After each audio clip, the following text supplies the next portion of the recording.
Crichton. Will they love this? How classy was that? If Donald Tepper, Woody, this to put Essendon into the 8.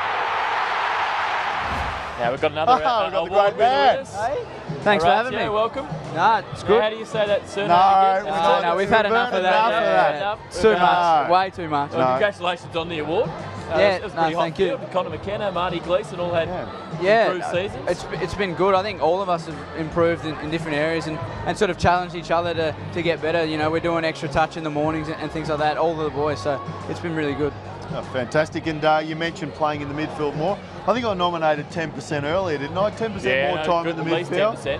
What are you thinking? Is it you'd like to play there more and rest up forward, or is it forward with runs on the ball? How do you see it? I spoke to Skippy a little bit last year, and obviously now that he's gone to the midfield, that might help me a little bit. But no, I've sort of always modelled my game, or try to anyway, a little bit like Robbie Gray. You know, he can go into the midfield and impact the game and help the team score, but then also go forward and score himself. So if I could play a little bit like him, and whether that's a little bit more, maybe 10 or 15% more time in the midfield, and see what I can do up there and bring my speed and hopefully break some lines and see how we go. Is Robbie a player you've always watched closely, or just more in recent years? No, he's always been a player I've watched a lot. Him, Toby Green of late, obviously Eddie, and a little bit of Mark LaCroix early as well. So they're the type of guys that I've sort of looked and trying to emulate a bit.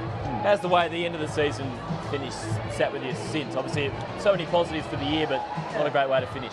Yeah, obviously a little bit disappointing to go out like that, but obviously Sydney have been playing finals for a while. They're a pretty good side, so I think it's just good experience for, I think 12 or 15 of us hadn't played in a final before, so for guys like myself and Anthony McDonald, Tipper Woody, it's pretty exciting to get that experience and know what it's like to play in such a hot game and train at an intensity what it's like for our whole pre-season and take that into next year. Yeah, I think it's promising more than disappointing. What do you take out of the Richmond win this year for you? Yeah, for me, just shows. I don't know how they feel about me saying that, but not the most talented list. If you compare it to Adelaide on the day, you definitely think that Adelaide were the team that should have won that game, but just shows how important it is to play your role. Every player on that ground, the 22 that contributed, just did what they had to do, and they got the job done. So I think if we can do that and try to emulate that, anything's possible. Last year the Doggies did the same sort of thing. So if you compare them to Sydney, they probably weren't as talented, but played their role, and things happen. So who wins the count from here? Joey's hit the front with 3 games to go. Yeah, Joey's hit the front. Hells and Zachy are coming close, so I think it's out of those 3, definitely. Yeah. Just finally, the guys that are leaving the club, 4 great people, great players. How do you? Well, you can't replace them, but how big an impact that can have on the footy club? Oh, massive! You can't, like as you said, you can't replace those guys' leaders and the way they help young guys, challenge young guys to get better. And I'll never forget pre-season running the stands. He's the guy that everyone chases. Like he's the man that everyone tries to be like. Professional.